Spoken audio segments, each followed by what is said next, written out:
হয়রানি সাধারণ মানুষের হয়রানি, তাছাড়া কোনো কিছু না। এটা যদি প্রশাসন পারত নিজের নিজের ব্লকে বিএলও যারা আছে, বিএলআরও আছে অথবা বিডিও সাহেব আছে, তাদেরকে দিয়ে কাজটা করালে ভালো হতো। আজকে এমন জায়গা হয়ে গেছে, এটা আলিপুরদুয়ার ডিস্ট্রিক্টের এক জায়গায়, আর স্থানটা আপনার দেখুন মানে পোলট্রি ফার্মের থেকেও বেশি ঘন হয়ে আছে।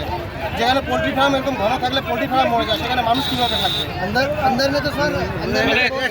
আজকে এমন হয়ে আছে যে আজকে যারা 2002 সালে যাদের বাবা মা ভোট দিয়েছে, তাদের দাদুরা যখন 1950 সালে যখন জমির কাগজ দেখানো হচ্ছে, তার ক্ষেত্রেও কী করে ডিলেট আসে আর কী কারণে আসে, সেই কারণটা যদি জানাতো, ইলেকশন কমিশন যদি সেই কারণটা জানাতো যে আজকে এই কারণে আপনার নামটা বাতিল হয়ে গেছে, তাহলে মানুষেরা বুঝতে পারতো, সাধারণ মানুষ বুঝতো, সেটাকে সঠিক করে নিতে পারতো।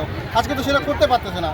আজকে মানুষ কিসের জন্য আসে তাই জানে না, শুধু জেরক্সের উপর জেরক্স আর লাইনের উপর লাইন। আমরা যেখানে যাচ্ছি সেখানেই লাইন, গ্যাস পাচ্ছি না তার জন্য লাইনে দাঁড়াতে হচ্ছে, নোটবন্দির জন্য লাইনে দাঁড়াতে হচ্ছে।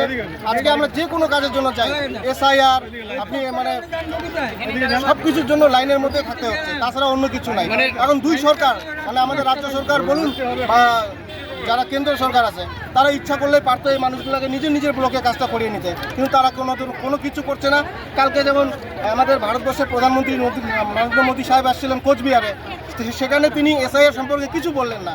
করতে পারতেন যে নিজের নিজের ব্লকে এটা করতে পারতো, নিজের নিজের অঞ্চল ওয়াইজ করতে পারতো, সেটা কোনো কিছু হেলবেন নাই। একটা ডিস্ট্রিক্ট, আলিপুরদুয়ার ডিস্ট্রিক্ট চারটিখানি কথা না, সেই কুমারগ্রাম থেকে নিয়ে তেলিপাড়া পর্যন্ত কতগুলো ব্লক আছে, এতগুলো ব্লকের লোক এক জায়গায় আমরা এখানে হয়েছি। আজকে কে কোথায় কাউকে চেনা যাচ্ছে না, কোন লাইনে আমরা যাব, কি করব, সাধারণ মানুষ কি করবে?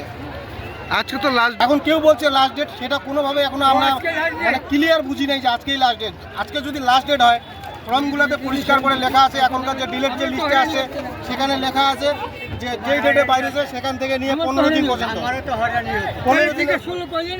15 দিনের মধ্যে করতে হবে।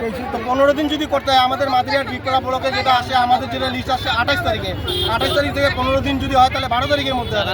আজকে 6 তারিখ কী করে আজকে লাস্ট ডেট হয়? তাহলে এভাবে মানুষকে হ্যারাসমেন্ট হচ্ছে না? তাহলে এটা মানুষকে হ্যারাসমেন্ট হচ্ছে না? কি নাম আপনার?